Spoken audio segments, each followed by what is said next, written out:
Кім неден күшті? Ерте екен, ешкі жүні бөрте екен.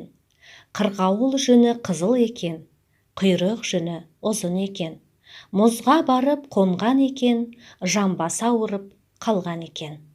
Сол уақытта жасаған ием мұздан сұрапты: «Мұз, мұз, сен неден күшті болдың?»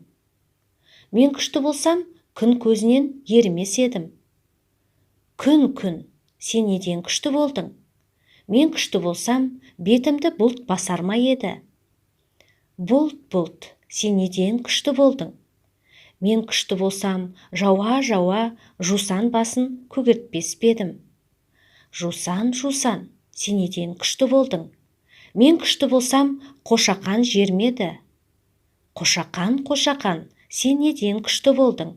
«Мен күшті болсам, құйрығымды қасқыр тартар ма еді?»